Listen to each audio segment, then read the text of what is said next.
G'day kiddies. So my next video in this series of breaching is on an exit strategy, that is an evac plan, in case you've got to very quickly evacuate the premises you're in, for whatever reason that be. You could be in a war zone, you could be occupying someone's property and you weren't aware that they were coming to inspect it. There are several reasons that you may need to evac the place. For all you know, it could be structurally non-integral. There are a plethora of reasons that you're venturing into an urban survival trek or expedition. So there's also a various amount of reasons why you may require evacuating the premises ASAP. Now, I'm showing you this video at this stage in the series and not later, because I've already given you 3 of the fundamental ways to efficiently and expediently breaching a premises. I could leave it till the 30th or 40th video, the very end, after lockpicking, but I'm purposely not doing that. I'm purposely showing you this video now because I've covered, as said, the 3 essential ways of breaching a property. That is, kicking in a door, smashing a window, or simply opening a door with force, a back door, desirably glass, that has a manufacturing fault. Sometimes that may also equate to people leaving doors or windows open, which is just a no-brainer. So they're all the things I don't need to make a video on those things. Doors and windows being left open accidentally are just no-brainers. You should go through that as you're sussing out the place automatically. Now, I could make a video on that. I may very well, but it's not really something that will pass most people's common sense. So at this stage, again, I'm making the exit strategy video because it's fit that you know that once you're in the house, once you're in the place, that you know how to leave it if need be, and in the most strategic and efficient manner that guarantees your exit. Ultimately, you can't always guarantee it. You may be in a pickle, whether that's a war zone, you're in someone's property, whatever, but it almost guarantees it. So I shouldn't say guarantee it, but almost guarantees it. Now, all the extra videos I'll show you regarding the various methods of breaching a property are just refinement, extras, mastering the craft. As you know, mastering a craft is not the same as an essential. It's nowhere near the same. So that's why I'm leaving lockpicking to the very end. Lockpicking is the master of the craft, the master of entering places, knowing how to get into security pads, digital pads, or conventional locks and tumbler locks, blah, blah, blah. That's the highest form of breaching. However, that's exactly what it is, the master of that craft, breaching. It is not by any means essential. So people wrongly get this idea that lockpicking is the first method that one should employ or consider when entering a property. In a survival situation, that's probably the dumbest thing you could possibly think of, depending what survival situation it is. Lockpicking is, as said, is refinement. It's a fine craft. It's the master of the breaching category, the master point of the breaching category. It also happens to take a lot fucking longer to do than kicking in a door or breaking a window. Now, you may argue that it doesn't make noise, but in a survival situation, you've got to think of time against noise. And as I said in the other videos, you can go about it without making much noise at all, and by accomplishing your aim, that is breaching the property, in one hit or one go. Lockpicking, on the other hand, will take you up to 10, 20, 30 minutes. Sometimes it takes 10, or usually takes 30 seconds or a minute for the master lockpicker, but it can take a lot fucking longer. You may not even pick it, and you may be wasting your time. So that's lockpicking. Yeah, true, you may not make any noise whatsoever, but it's highly inefficient. By the time you've picked the lock, Jesus Christ, somebody could see you. Somebody could be walking past. And the noise that you would have made, you being there picking out a lock, is more suspicious than making a noise. As said, if it's only one noise, nearly every person is going to think, fuck, that could have been a car a block away. It could have been a fucking fence. Who knows what the fuck that was? And they just keep walking. They're not going to think, oh, that was that fucking door 200 meters that way, right at the back with that person fucking opening it. This doesn't work that way. It's just a quick noise. So again, lockpicking is a video I will make, and a long one. I may make a few videos, but that's where you become master of breaching, which you can say I am. I am a master of breaching properties, not lockpicking, although I know how to lockpick. So I am, by every means possible, a master of breaching properties. I will nearly every time, if not 100% of the time, find a way to get into something. It's just the way I am. I'm very good at opening things and working. I'm very good at reverse engineering things. So it's just one of my things, and it's comely or fit that it's the first series I'm making. Again, lockpicking is insane to choose as your first option. It just takes too much fucking time. 99% of doors in a residential setting, if not 99.9% of doors, are breakable very easily. What's harder is the fly screen, but very often you can quickly cut a hole in the fly screen and put your finger through and open it. But it's not that often fly screens are employed or a hindrance. Your number one worry in urban survival, again, not for any malicious or illegitimate purposes, is an alarm system. It's an alarm system going off. So once that goes off, then you shouldn't be there. You should just evacuate, and that's it. You have to choose another place. There are ways to undo alarm systems. There are ways to deactivate alarm systems to take out the power. I may or may not show you how to do that. I'll consider that later, but if I do, again, it'll only be for survival purposes. It will not be for you to go and steal stuff, because we're in a point in this world where a war could happen, and if a war happens, urban survival stuff is your first go-to.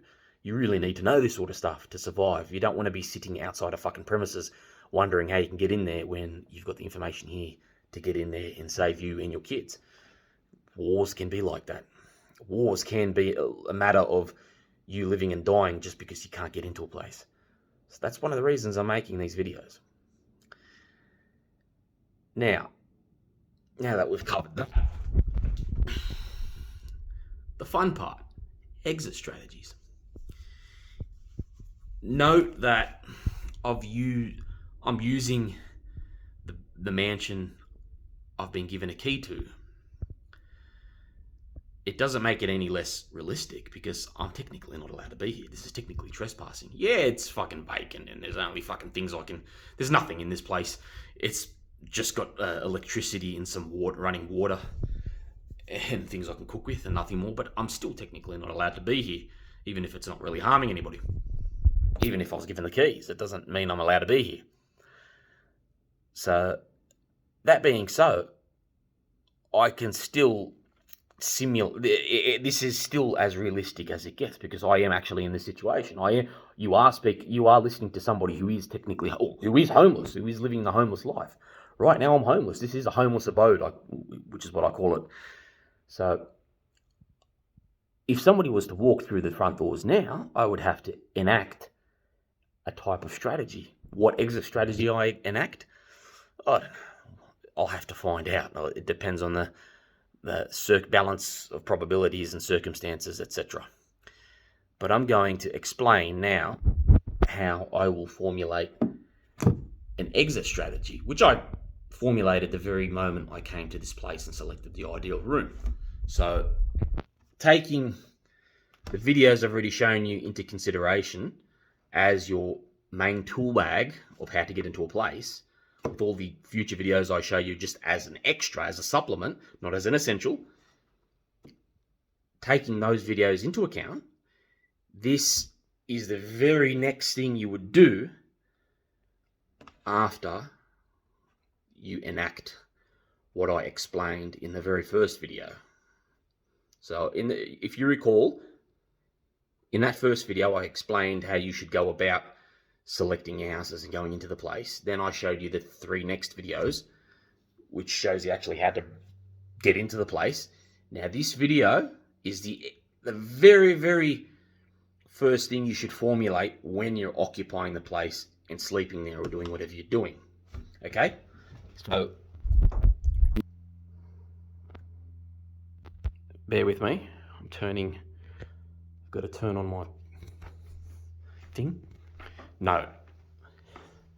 I've selected the most appropriate room of the house. That room in front of me has a view to the front of the house and the road. That room has a view next door. That's the toilet. This room is in the rear.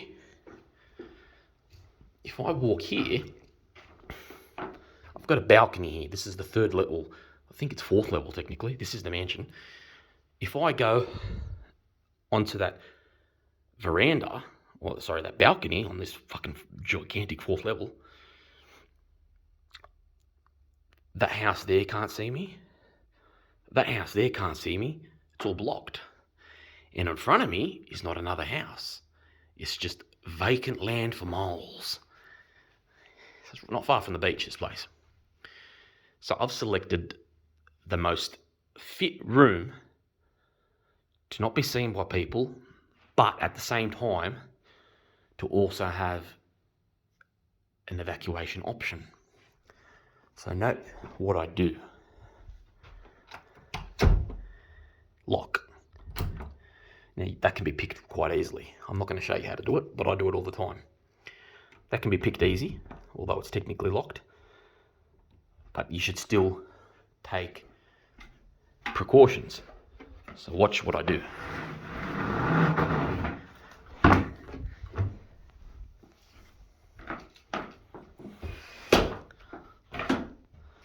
What's that?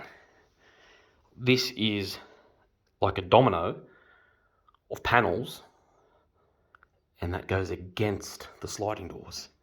Now all I've got to do here is lock that into place with something. Lo and behold, I can do it with the drawer.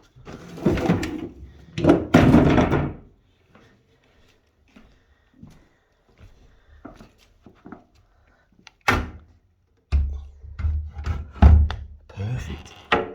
Fits perfect. Fits right against it. It's like it was made to be. So let's just say it's a 50-50 chance that they'll pick it. Let's say they pick it.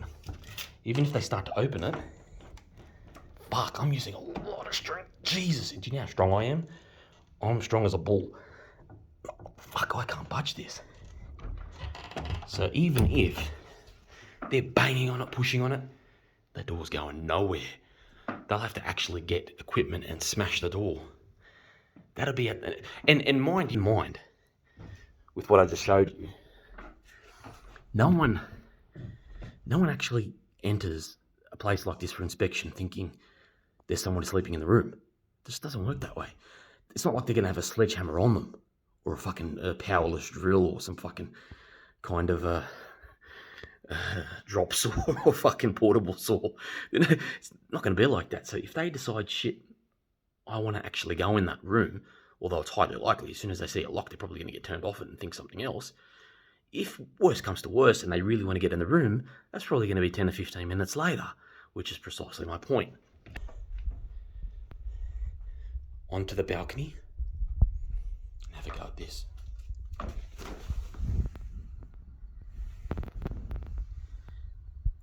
There's the roof. So right there is next door, so I'm going to try to be quiet. They can't see, but I've still got to be careful. So the balcony, and you just saw those roof tiles. I can literally hop onto the roof without much problem. It's like right there. And what I can then do, once I've hopped onto the roof, is fucking quite easy. I've got a multiplicity of options. let's just say they get into this room. I'm going to leave it in such a way that it wasn't obvious somebody was in here. I'm going to have my bag on me. So I can very well remain on top of the roof where there is no view from the balcony and just wait half an hour as long as nobody is seeing. That's one option. I can hide in 3 or 4 places on the roof. The next option is jumping from one of the sides, because it does get shallower, even though it's very high up, and there's a point where you can actually jump onto a fence near the front side, and I can do it on both sides. So there's another option, and it's highly unlikely they're going to know exactly where you are, be able to pinpoint you. It's just too big a place. So these are the options you have to consider when selecting a room in a place you're occupying, again for survival purposes.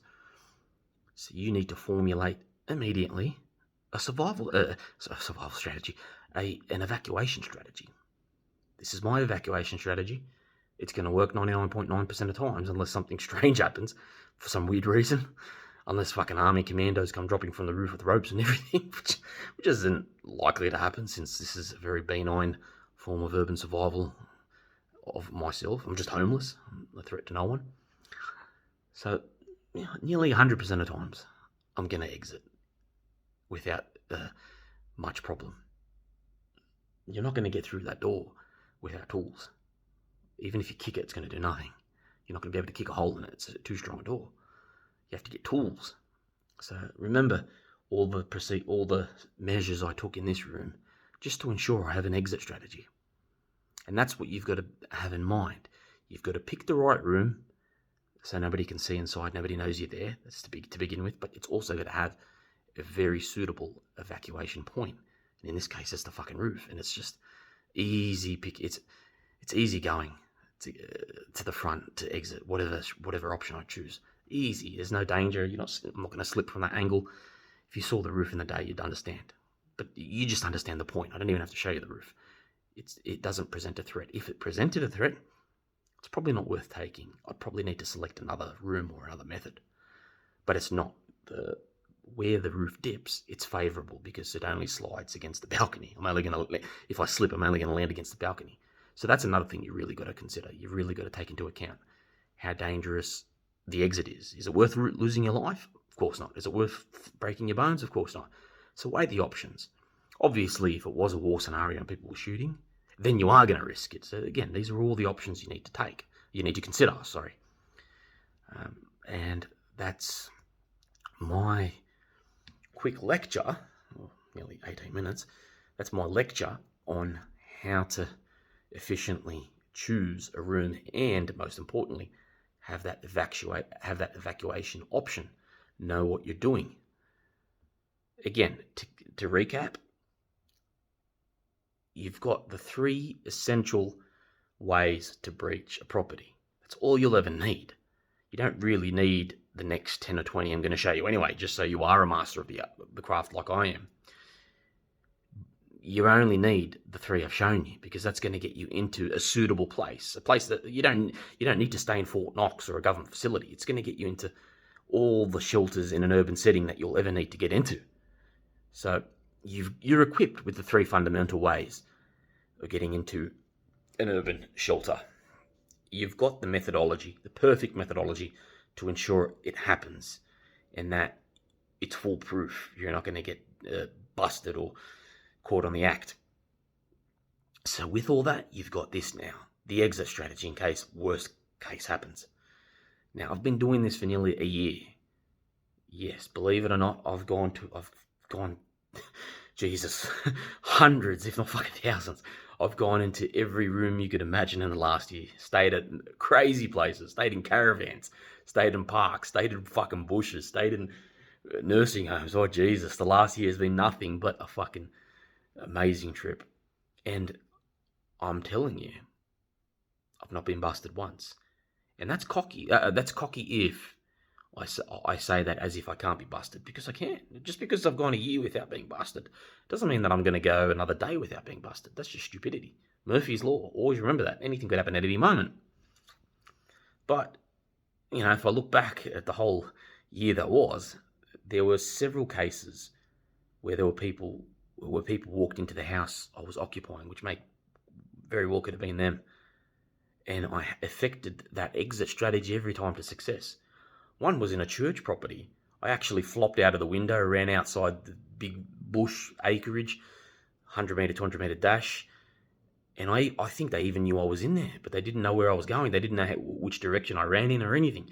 I affected a very reliable evacuation strategy. Fuck, it was funny. I'd go back and do that all over again. That was so fun.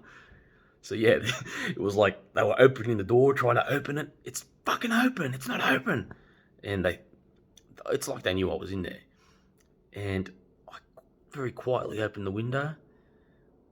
I just flopped out of the window as if I was flopping. And I just jumped over into the bush and ran. Oh, fuck, it was fun. My bag and all. So there I was typing away on my laptop, and all of a sudden they were in the house. It was just like, oh shit, quickly pack, bang, bang, bang, bang, bang. It's out in a minute. That was that time. And then there were several other times, but fuck, it was some funny shit. I've had some fucking good times. There was one time I was fucking staying at some other person's house, and it was fully furnished, and they walked in and they said, "You're trespassing. You're not allowed to be here." It was a lady. And I'm like, oh, I'm just homeless. And I walked away, because that's what I am. This is my urban survival situation, homelessness. See, it was her right to say I wasn't supposed to be there. I wasn't. So what did I do? You don't show any violence. You don't show any hostility. It's not your business to argue with them. I just walked away and got the fuck out of there and left. Oh, fuck. That is some funny shit. And, I didn't pose any threat. Again, I wasn't there to steal. I wasn't there to cause trouble. I wasn't there to make fires or anything. I wasn't there to burn the place down. I was there because there was a fucking nice cushion, a nice bed, some fucking running water, and that's all I needed at the time. That's the homeless life. So that's pretty much it. And that's what I want you to take away. That's the point of the exit strategy, just to get out of there. It's not to be a hero. It's not to fight. It's the opposite of what you should be doing. It's to effect a reliable exit strategy to avoid any dangerous situation, especially in a war zone. In a war zone, you want to effect it as fast as possible if it's the more desirable outcome, if it means that you're not going to be hurt or even worse, killed. So think about these very carefully. Think about my message and think about how to approach an urban survival shelter. Don't just approach it ignorantly. Don't just think, yep, bang, yep, it's mine now, blah, blah. Sit back, relax, fucking treat it like it's my own home. You've got to take every single precaution, even if it's a smaller form of urban survival, like homelessness, like mine. You've still got to be wise. You've still got to ensure you don't get in trouble for something you shouldn't be doing. Technically you should be getting in trouble for that, but it's a fine line, because you are homeless and you don't intend any harm, and you don't intend any trouble, and you're not there to steal or do any crime. So, that's why I do that. See, think about everything in this. Be wise when you need to use these precepts, when you need to use everything I've mentioned in the videos. Be very wise. Hopefully you never have to use any of them. Hopefully you're never in a situation like that, but they're there for you to use if you're ever in a situation like that.